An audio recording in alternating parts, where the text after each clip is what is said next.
4, 3, 2. ¿Nos puede platicar dónde inició su carrera como ingeniero en comunicaciones y electrónica?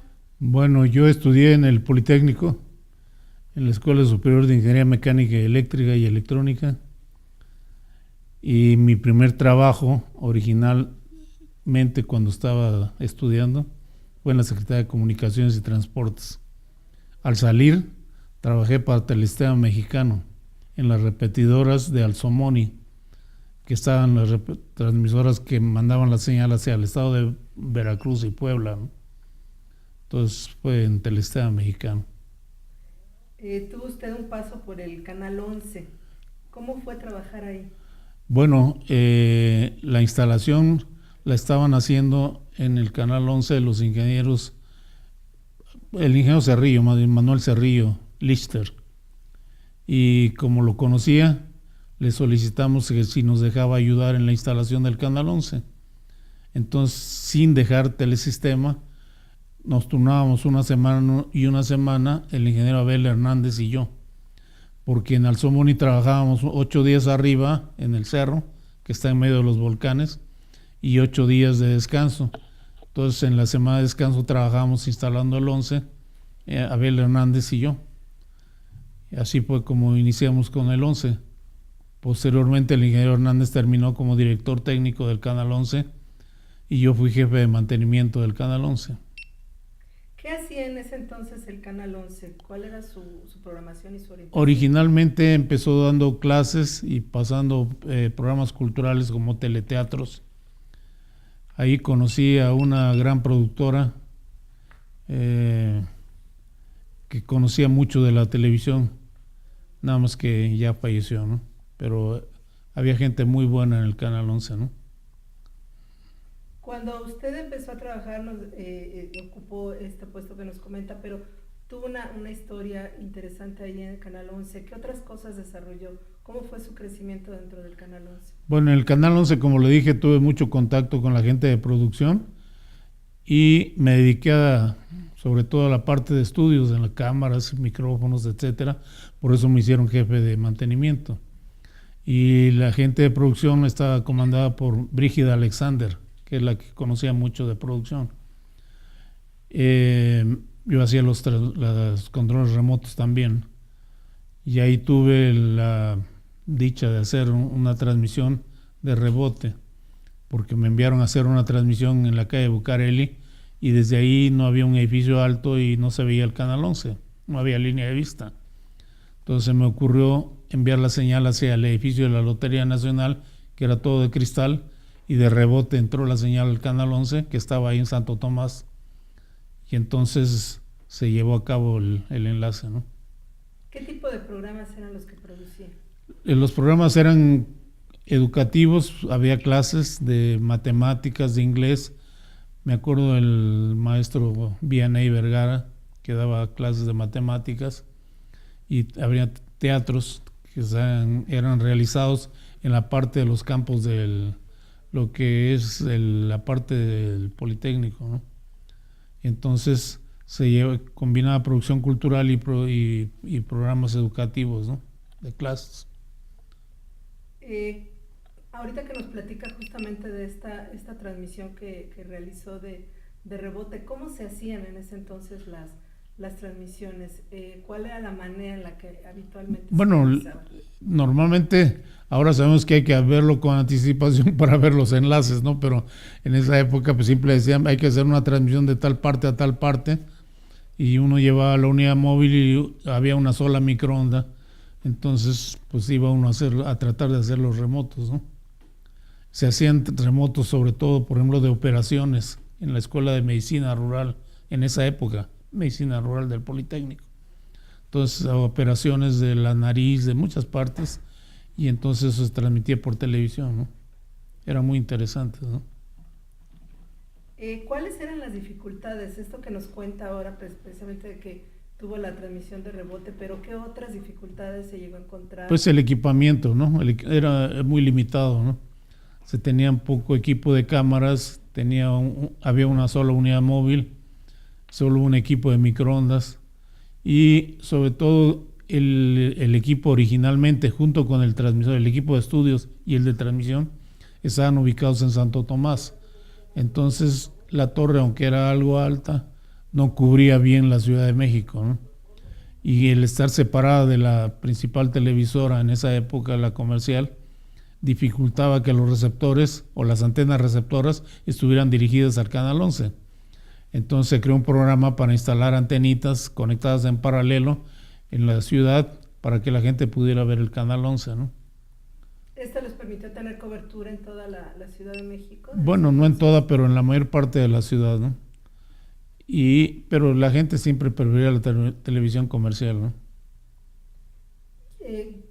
¿Quiénes eran, ya que en su mayoría la gente veía la televisión comercial, quiénes seguían al Canal 11? Bueno, normalmente los estudiantes, maestros y la gente interesada sobre todo en la cultura, los teatros, porque eran teatros que en esa época estaban realizados por gente que sabía mucho de eso, ¿no? Nos cuenta de todas estas experiencias, estas aventuras de meter una señal rebotándola en un edificio de cristal. Eso no se lo recomiendo a nadie porque esos 5 minutos antes de la transmisión yo estuve sufriendo mucho, ¿no? Pero todas estas aventuras finalmente y ir construyendo los inicios de alguna manera de todo lo que era la historia de la televisión, ¿qué expectativas tenía usted? Lo que pasa es que para mí era muy importante porque como yo trabajaba en Telesistema y conocía bien los transmisores, porque ahí había puros transmisores en Paso de Cortés, en Alzomoni, entonces me interesaba mucho conocer los equipos de estudio. Y para mí fue una gran escuela el Canal 11, aparte de colaborar con mi trabajo, aprendí mucho de cámaras, de micrófonos, de muchas cosas de estudio, ¿no? Consolas, etcétera, ¿no? Y luego después estando en mantenimiento, pues trataba de reparar todo lo reparable del canal, ¿no? ¿Cuánto tiempo estuvo trabajando en el Canal 11? Aproximadamente 2 años, ¿no? Bueno, trabajar, pues fueron 2 años, pero una parte en la instalación, pues no fue trabajo realmente, ¿no? Porque no nos pagaban, ¿no? Pero ya después cuando fui jefe de mantenimiento, tenía un salario, ¿no? Que era muy bajo, pero de todos modos era muy llamativo para mí por lo de el aprendizaje con el equipo de estudios, ¿no? Por un lado, usted tuvo en el Canal 11 un gran aprendizaje, pero además el Canal 11 es, en este sentido, es un canal educativo desde sus orígenes. ¿Qué significaba para usted trabajar en esta televisora? Bueno, a mí me llenaba porque yo vengo de una población muy pequeña, en esa época, todavía sigue siendo pequeña, yo soy de Tehuantepec, y en esa época en la población no había servicios, no había agua potable, no había energía eléctrica, etcétera. Y en las escuelas, que todavía sigue siendo un problema aquí en México, es que no tienen laboratorios, ¿no? Entonces la televisión es una gran ayuda para la gente en muchos lugares que no tiene los implementos para llevar una educación adecuada, ¿no? Entonces para mí era muy significativo poder transmitir cosas que iban a ayudar a mucha gente, ¿no? Ay, perdón. Ya, me estaba aguantando. ¿Cómo se veía usted hacia el futuro en esos momentos? ¿Cómo proyectaba su trabajo como ingeniero? ¿Qué era lo que esperaba? Bueno, yo sentí que estaba llenando el vacío que tenía y traté de superarme hacia la parte comercial, pero era muy difícil porque solo había una televisión comercial en México. Pero gracias a un maestro conseguí una tarjeta de un señor que contrataba artistas mexicanos para llevarlos a Perú. Y entonces ese señor también tenía la encomienda de un radiodifusor peruano para conseguir un ingeniero mexicano que conociera de estudios y de transmisión. Y yo presenté mi currícula y fue la única que recibió, porque aquí en México nomás había de estudios o había de transmisión. Y entonces fue de esa forma que me fui a trabajar a Lima, Perú, ¿no? Al Canal 2 de Lima, Perú. Cuéntanos de esa experiencia, ¿cómo fue trabajar en Perú? ¿Qué hizo usted? Pues fue impresionante porque recuerdo que había ingenieros que salíamos del ESIME o del Politécnico y mucha gente no quería ni ir a Tabasco, ¿no? Porque estaba fuera del DF, ¿no? Y yo me atreví a irme a Lima, que son 6, 7 horas en vuelo, en jet ahora, ¿no? En esa época no había jets, eran de hélice. Me acuerdo que se fueron como 15 horas de vuelo de aquí a Lima, ¿no? Haciendo paradas, ¿no? Entonces llegar a un lugar donde no conocía a nadie, pues sí causa un poco de resquemor, pero rápidamente con el apoyo de los ingenieros peruanos y compañeros del Perú, que me recibieron de muy buena manera, pude hacer un buen trabajo en Lima, ¿no? Yo fui el ingeniero jefe del Canal 2 de Lima, Perú. Entonces eché a andar muy bien una estación que estaba con problemas y construí una unidad móvil, etcétera. Hice muchas cosas, ¿no? Tenía libertad para poder trabajar, ¿no? Siempre con el apoyo de la gente de Lima, ¿no? Del Perú. Él está trabajando allá, toda la experiencia. ¿Hubo gente que se fuera con usted? ¿En algún momento invitó a alguien a trabajar con usted? Pues yo no la puedo invitar porque no era nadie, ¿no? No tenía ninguna posición, ¿no? Pero recuerdo que doña Brígida sí quería irse a Lima, pero desgraciadamente yo no podía llevarla ni recomendarla porque pues no conocía a nadie. Con trabajos me fui yo, entonces ella se quedó aquí en México, ¿no? Pero era una gente que sabe muchísimo de producción, muy organizada, ¿no? Es de la poca gente organizada que tenía un libreto, tenía tomas, etcétera, marcadas de antemano, o sea, preparaba los programas antes de realizarlos, ¿no? No los hacía a la limón como muchas veces se hace. ¿Y qué tal era trabajar con los ingenieros allá en Lima? De primera, ¿no? Hicimos una hermandad, tuve muchos amigos y todas me siguen escribiendo, me mandan correos, etcétera, fotografías, ¿no? Entonces yo recibí un apoyo tremendo de la gente del Perú, ¿no? ¿Y qué pasa después de Perú? ¿A dónde va? Lo que pasa es que tuve algunos problemillas con unos nuevos dueños del canal donde trabajaba y llegó una compañía norteamericana que fue la que inventó la máquina de videotape, la Ampex, y me contrataron. Yo pregunté por qué me contrataban a mí. Entonces el vicepresidente de Ampex, Ralph Endersby, me dijo que lo que pasa es que ellos tenían, como la máquina era nueva, era muy complicada, que utilizaba circuitos como servomecanismos, etcétera, mucha gente no le comprendía muy bien y tenían contratos de mantenimiento con gente preparada en todo el mundo, menos un canal en el mundo no tenía contrato con ellos. Ese era el canal donde yo estaba. Y dijeron que por qué no me pasaba del otro lado, ¿no? Entonces así entré yo a Ampex, ¿no? Y al día siguiente empecé a trabajar. Y daba servicio casi a toda Latinoamérica y el Caribe, ¿no? Entonces conocí todo el Caribe, Aruba, Curazao, Martinique, Guadalupe, San Tomás, todas las islitas. Y para abajo, Caracas, bueno, hasta abajo. Entonces sí venía más o menos entre 2 y 3 vuelos internacionales por semana y algunos locales, ¿no? Entonces tenía una vida muy intensa, ¿no? Cuando yo me fui ya casado con 2 hijos y allá nació el tercer hijo en Lima, ¿no? Entonces llegó un momento en que mi mujer me dijo, pues ahí te quedas porque no nos vemos, pues mejor me voy a México. Y se vino con los muchachos aquí a México. Y yo me estuve todo un año dando vueltas solo por todos los trayectos que tenía hasta que me vine, ¿no? Afortunadamente ya me iba a regresar porque la Ampex me dio 3 meses de vacaciones, no querían soltarme. Me dijeron que si no conseguía trabajo aquí que me regresara. Ya me iba a regresar, pero me encontré un amigo, Cerrillo, Manuel Cerrillo Lister.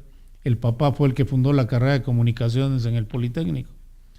Y el hijo me consiguió trabajo en el Canal 8, que era nuevo, Televisión Independiente de México.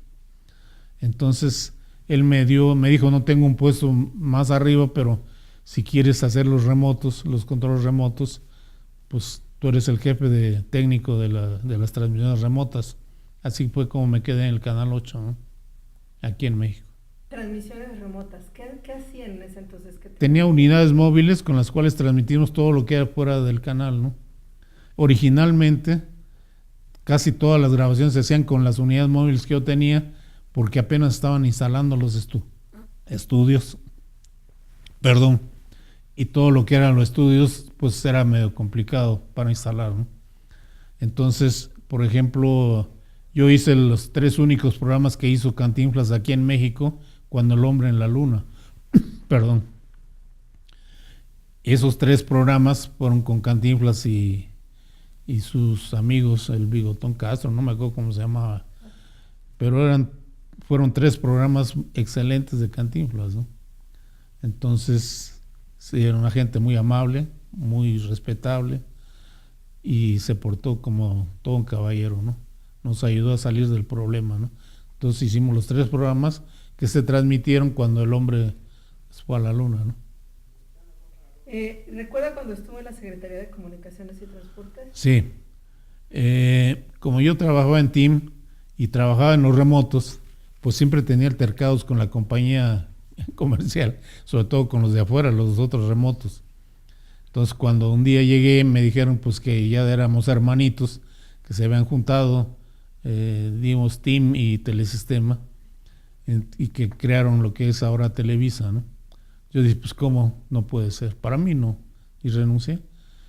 Y recuerdo que el que era director era don Joaquín Vargas, y me dijo que por favor me quedara, que no sé qué y no sé cuánto, y no acepté, me fui, me quedé sin trabajo. Y entonces me volví a encontrar al ingeniero Cerrillo, un tipazo, y me dio trabajo en la Secretaría de Comunicaciones. En esa época se creó fue con la época de Luis Echeverría, del presidente Luis Echeverría, se creó una subsecretaría de radiodifusión. Yo creo que él tenía una política definida para las comunicaciones del Estado. Y el subsecretario era el licenciado Álvarez Acosta, y Cerrillo era el director técnico, ¿no? Entonces me dijo, pues, te encargo el puesto de subdirector de radiodifusión, que se suponía que íbamos a evaluar las estaciones radiodifusoras desde la Secretaría.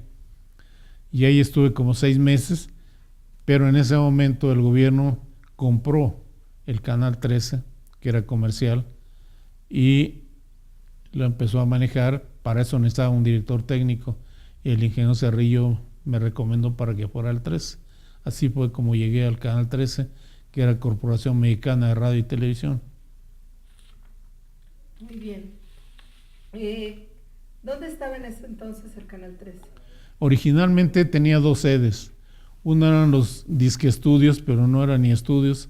Estaba en lo que era antes el Cine Mina, ahí cerca del Blanquita, atrás. Y la parte de transmisión estaba en la Torre Latinoamericana. Solo que ahí había un problema, porque la torre tenía 180 metros y la antena estaba a 180 metros del transmisor. El transmisor estaba en el sótano. Entonces, cada vez que la torre se movía, porque tiene gatos hidráulicos, se trozaba la línea de transmisión y había que estarla reparando, ¿no? Y además la pérdida en las líneas era muy grande, a pesar de que la línea que se puso era muy grande, 6 pulgadas, pues la distancia era enorme entre el transmisor y la antena. Y resulta que un día se incendió el café de al lado y las tomas de aire acondicionado para el transmisor estaban exactamente arriba de esa cafetería y se inundó todo de humo. Eso me ayudó a mí para convencerlos de que cambiáramos el transmisor del Canal 13 al Cerro del Chiquihuite, donde el ingeniero Cerrillo ya había puesto el Canal 11. Él fue el que supervisó la construcción de la carretera que va al Chiquihuite, ¿no? Entonces le pedí permiso y me dejó poner el Canal 13 allá en el Chiquihuite. Entonces pusimos el transmisor del 13 en el Chiquihuite, ¿no? ¿Qué otras actividades realizó en este canal? Bueno, pues cambiar los transmisores. Pusimos transmisores nuevos que cubrían muy bien, perfectamente. En esa época decían que era la mejor señal de televisión en la República, bueno, aquí en la capital. Y empecé a crear la red, digamos, porque no tenía red, nomás era un transmisor local. Y entonces, con el apoyo del licenciado Menéndez, que era el primer director, y después del licenciado González Pedrero, le dio un gran impulso al licenciado González Pedrero a crear la red del 13, ¿no? Y posteriormente con el licenciado Marentes se creó lo que fue Imevisión, ¿no? Entonces construimos la red del Canal 13 para toda la República, ¿no? Porque originalmente el 13 era local, como le dije, ¿no? Ahora usted nos dice, instalamos en el Chiquihuite los transmisores, creamos la red a nivel nacional para Canal 13, sacarlo de la Ciudad de México, y nos lo cuenta de esta manera, pero seguramente hubo un gran trabajo, bueno, mucha gente involucrada. En esa época trabajaba día y noche, ¿eh? Yo siempre he querido dar más de lo que me piden, ¿no? Entonces trabajaba casi de noche, porque al mismo tiempo construíamos los estudios que están en Periférico, que ahora es TV Azteca. Entonces yo fui el que supervisó la construcción de los estudios, ¿no? Y cooperé en el diseño con unos arquitectos, ¿no? Para que los estudios fueran muy especiales, ¿no? Entonces ahí se hicieron los estudios de lo que ahora es TV Azteca, ¿no?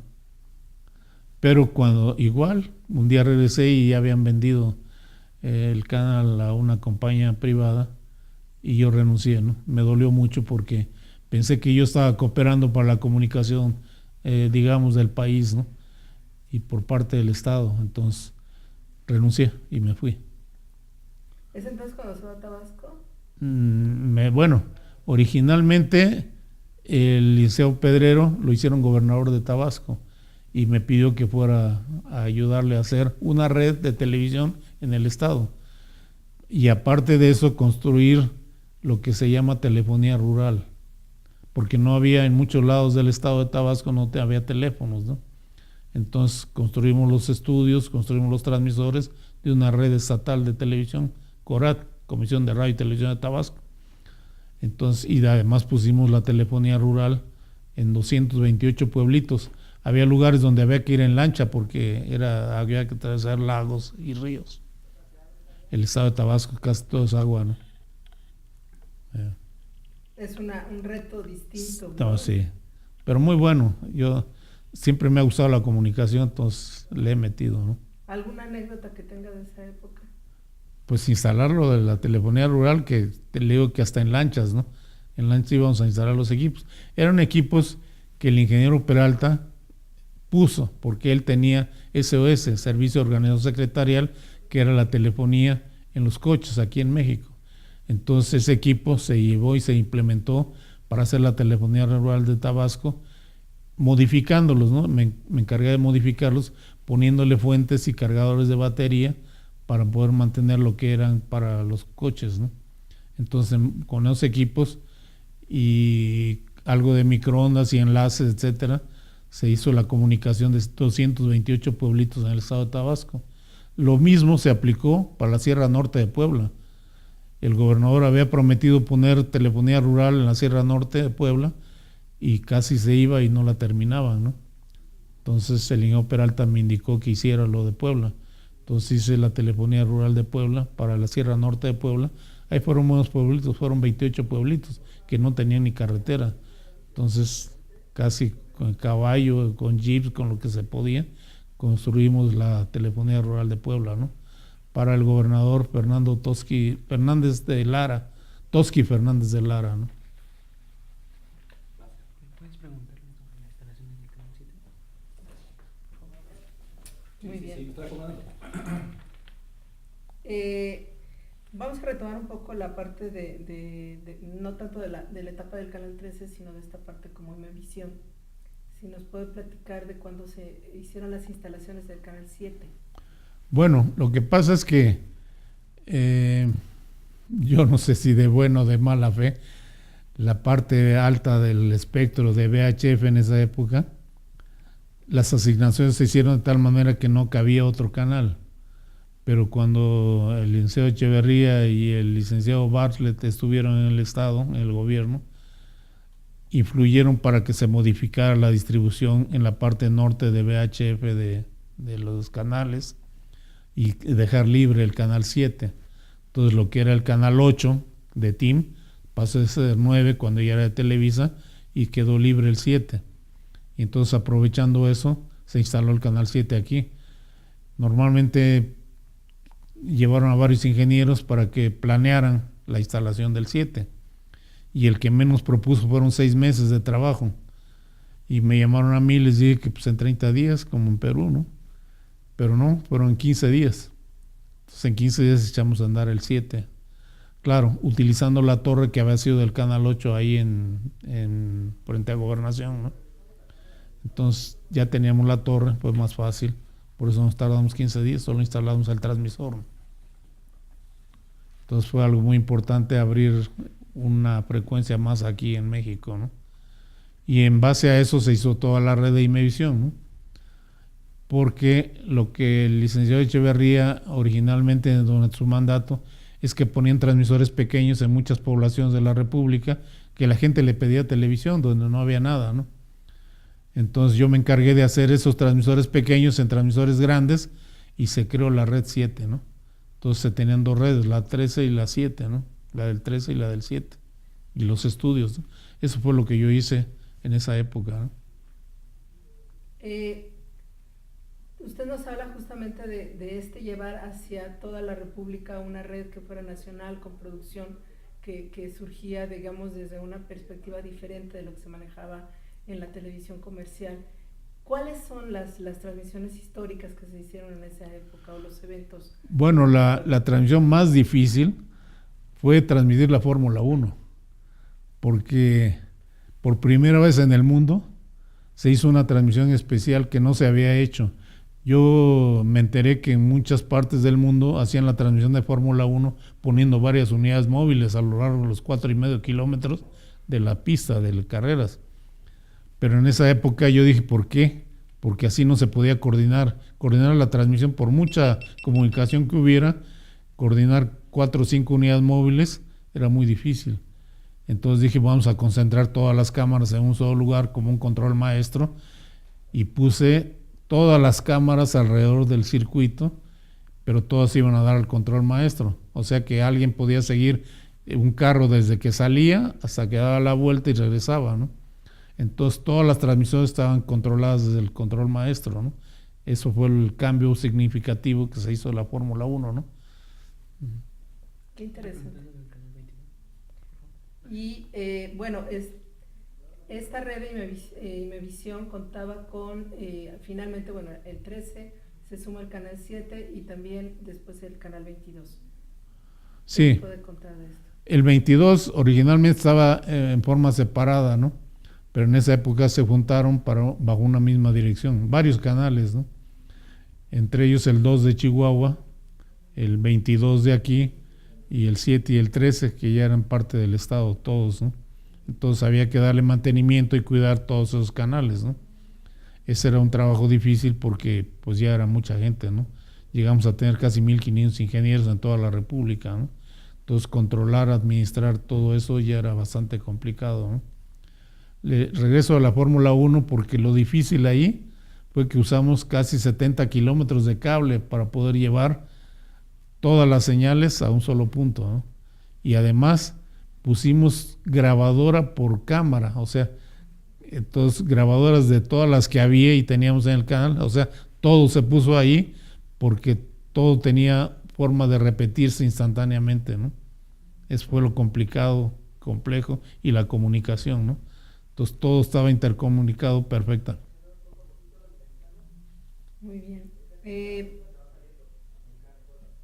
¿Podría hacernos un balance y platicarnos de lo que piensa usted que significó contar con una red de televisión como fue Imevisión? Yo pienso que el Estado, y lo sigo pensando, qué bien que me hace la pregunta, porque yo sigo pensando que el Estado debe tener una comunicación con la población, ¿no? Digo, mucha gente opina de diferente manera, pero creo que el Estado debe tener una comunicación. Ahora la tiene, pero no es como originalmente se había pensado, ¿no? Y la otra es que en este momento en que la transmisión se volvió digital, creo que es el parteaguas para que el Estado reinicie su comunicación, porque con un solo canal de 6 MHz se caben hasta 10 señales continuas iguales de televisión, no iguales, sino me refiero a 10 segmentos. Entonces, por ejemplo, si uno pone el canal 1 de ese ancho de banda, el primer año de primaria, luego el segundo, los 6 años de primaria, los 3 de secundaria y 1 para resolver problemas, se puede transmitir las escuelas de primaria y secundaria y quizás hasta preparatoria con una sola red educativa en toda la República. Y entonces no tendría uno el problema de que si hay clases, si no se cierra la escuela, etcétera, porque si se cierra una escuela, el alumno puede ir a su casa y ver en televisión lo que está pasando, los canales que están transmitiendo las clases, ¿no? El gobierno podía producir las horas de transmisión en una escuela primaria, desde el primero, segundo hasta el sexto año, y en una o en varias escuelas con remotos, pero siempre de acuerdo a los programas de estudio. Entonces los alumnos no perderían ni un solo día de clases, ¿no? Además habría un día o los fines de semana en que se podían resolver los problemas que dejaran de tarea a los maestros. O sea, la educación completamente la educación, desde primaria hasta preparatoria, transmitido por un solo canal de televisión, y no seguir jugando a las notitas, etcétera, que luego no funcionan, ¿no? ¿Por qué? Porque la gente que tiene más dinero, o sea, la parte comercial, pues tiene mejor equipamiento para eso. Pero la cosa educativa sí se puede llevar a cabo y evitar que los niños pierdan clases, ¿no? Entonces yo creo que en este momento es un parteaguas en que debemos aprovechar para que en un solo canal o una sola red se pueda cubrir la educación básica en México, primaria, secundaria y preparatoria, ¿no? Es muy claro a lo largo de las cosas que nos ha platicado y que nos ha comentado, de los lugares en los que ha colaborado, de la pasión con la que ha desarrollado su trabajo, que para usted es muy importante la televisión, ya no solamente la pública, sino con este enfoque formativo, educativo, cultural. ¿Cuál piensa que en su momento jugaron este papel, en su momento el Canal 11 y posteriormente Imevisión en este sentido? ¿Y qué papel era para el público, para la sociedad, el poder contar con este tipo de alternativas de televisión? Bueno, para mí fue muy enriquecedor, a mí en lo personal, porque siempre me ha gustado. Y segundo, he contado con gente que ha apoyado los proyectos, ¿no? Como González Pedrero, como Menéndez, como toda esa gente que apoyó los trabajos porque pensaban de la misma manera, que la comunicación es muy importante entre el Estado y la población, y la educación para la población. Yo padecí de eso porque en mi primaria pues adolecía de todo, ¿no? No había servicios, no había nada. Entonces yo me tuve que venir a estudiar la secundaria a México, a una escuela que se llamaba Escuela de Enseñanzas Especiales Rafael Donde, donde daban clases en la mañana, digamos clases normales, y en la tarde eran 4 horas de taller, y uno podía escoger el taller que quería. Si uno no podía en la vida seguir, digamos, estudiando, podía uno trabajar, porque le daban a uno un título de maestro en herrería, en carpintería, en fundición, etcétera. Entonces esas enseñanzas especiales fue creada por Rafael Donde y después fue adoptada por el gobierno. Y yo no sé por qué no sigue, ¿no? Era una escuela modelo y gracias a la Donde pude llegar a hacer la carrera, ¿no? No solo yo, mi familia. Mi hermana estudió en la Rafael Donde de mujeres, que está ahí en Vertis, ¿no? Y mis otros hermanos también. Nosotros salimos debajo del agua, no teníamos nada, ¿no? ¿Qué momentos particularmente recuerda de su paso por la televisión pública? A lo mejor un momento que haya desarrollado, que haya tenido un gran logro a partir de la ingeniería. Digo, ya nos contó esta maravilla de rebotar la señal, esto de la Fórmula 1 que me parece fascinante. ¿Algún otro momento que recuerde más?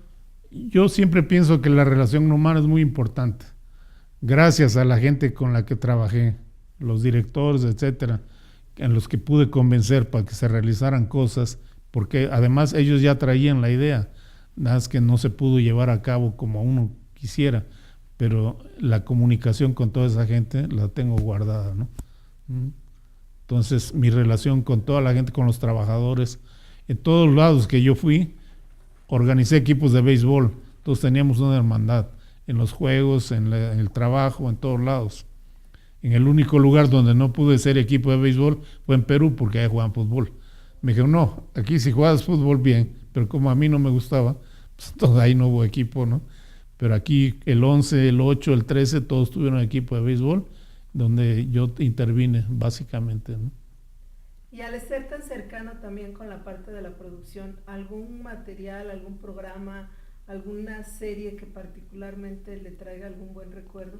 Bueno, en esa época, sobre todo había, digamos, chispazos, ¿no? Porque en algunos lugares se transmitían, bueno, en unos canales se transmitían, por ejemplo, novelas hechas por mexicanos, ¿no? Los Bandidos de Río Frío, etcétera, etcétera, ¿no? Azuela, o sea, se daba impulso a la creatividad mexicana, ¿no? Para mí era muy importante, ¿no? Por eso también me gustaba el canal de Lima, porque ahí había un programa que se llamaba Lo Mejor del Criollismo. El dueño del canal impulsaba mucho lo local, la cosa del país, ¿no? Y lo mismo aquí en México, ¿no? Eso es la parte importante que a mí me queda, ¿no? Pues muchas gracias, ingeniero. No, al contrario, gracias. Algo que yo no le haya preguntado y que usted nos quiera decir. Que los admiro. Gracias a los compañeros que están haciendo esta televisión y que ojalá crezcan, aunque creo que no tienen convenio con Perú, ojalá lo consigan. Yo pienso que eso es importante. Gracias a ustedes.